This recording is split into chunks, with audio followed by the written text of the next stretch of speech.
અધિકારીએ કહ્યું કે પોતાની ટીમ મોકલીને ગામ લોકોને સાથે રાખી પાણી પૂરું પાડવાની ખાતરી આપી છે। અમીરગઢ તાલુકાના 10 ગામના લોકો પાણીના માટલા લઈ પુરવઠા કચેરી ખાતે પહોંચ્યા હતા। સૂત્રોચ્ચાર સાથે પાણીની માંગ કરી છે। બનાસકાંઠા જિલ્લાના આદિવાસી વિસ્તારના 10 ગામોમાં પીવાના પાણીની તકલીફને લઈને આદિવાસી સમાજના લોકો મહિલાઓ સાથે હાથમાં બેનરો તેમજ માટલાઓ લઈને પાલનપુરની પાણી પુરવઠા કચેરી ખાતે પહોંચ્યા હતા અને પાણીની માંગને લઈને સૂત્રોચ્ચાર કર્યા હતા। તાત્કાલિક પાણી આપવાની માંગ કરી હતી। બનાસકાંઠાના અમીરગઢ પંથકમાં દર વર્ષની જેમ આ વર્ષે પણ ઉનાળામાં પાણીની સમસ્યા સર્જાય છે। સરકાર દ્વારા અમીરગઢ પંથકમાં અનેક ગામમાં નર્મદાનું પાણી પહોંચાડવા માટે મોટા ટાંકા અને સમ બનાવીને તેમાં પાણી ભરાયું છે, પરંતુ આદિવાસી વિસ્તારના અનેક ફળિયા અને વિસ્તારોમાં પાણી ન પહોંચ્યું હોવાના આક્ષેપ સાથે અમીરગઢ પંથકના સુરેલા, આજાપુર, મોટા તેમજ રબાણ તેમજ મોડિયા, ખજુરિયા સહિતના 10 ગામના લોકો હાથમાં પાણી આપવાના વિરોધમાં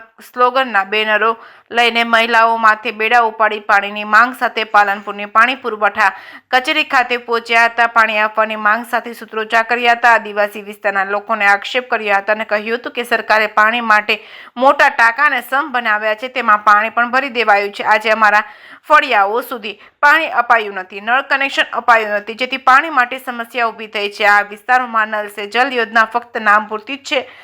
દરેક ફળિયાઓમાં પાણી ઘર ઘર સુધી મળે તે માટે અમે રજૂઆત કરવા પહોંચ્યા છીએ।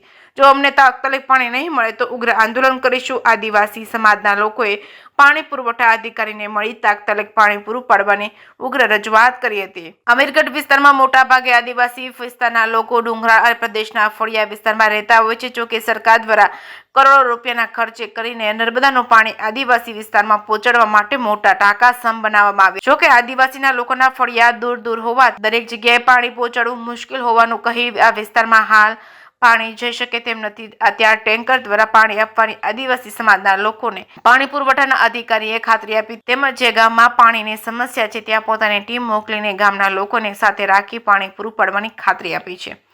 જેકેએસની ગુજરાતી સાથે મોરુરા સિંહ ચૌહાણ, અમીરગઢ।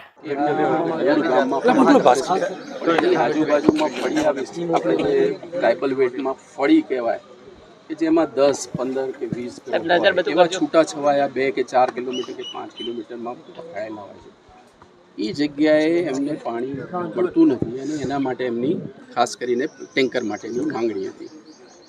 આ સંદર્ભે એમની જોડે રૂબરૂ ચર્ચા બી કરી એમના પ્રતિનિધિ સાથે અને અમારી ટીમ સાથે પણ થોડુંક એનાલિસિસ કરીને અમે કાઢ્યું છે કે જે ગામોમાં જ્યાં આવી ફળીઓમાં ત્યાં હેન્ડપંપ ઓલરેડી આપણા છે જ, જ્યાં હેન્ડપંપમાં પાણી ઉતરી ગયા હોય અને એવું લાગે કે ત્યાં પાણી નથી, સદંતર નથી, તો એવા ગામોમાં અમે ટેન્કર અત્યારે આપવાનું આયોજન કરી રહ્યા છે। જ્યારે બાકીના જ્યાં હેન્ડપંપની બીજી વ્યવસ્થા છે તો ત્યાંથી એ પાણી મેળવશે અને લાંબા ગાળા માટે આ જે ફળીઓ છે એને અમે જૂથ યોજનાનું જે પાણી આવ્યું છે એને કનેક્ટિંગ કરવા માટે પણ આયોજન કરી રહ્યા છીએ। આજે અમારી મુખ્ય રજૂઆત એવી છે કે પાણી એ જીવનની પ્રાથમિક જરૂરિયાત છે, પરંતુ પાણી વગર જીવન શક્ય નથી। પરંતુ વાત કરવામાં આવે અમીરગઢ તાલુકાની તો અમીરગઢ તાલુકાના ઘણા બધા ગામડા એવા છે જ્યારે અત્યારે ઉનાળાની કાળઝાળ ગરમીમાં પીવાના પાણીની ઘણી બધી સમસ્યા ઊભી થઈ છે।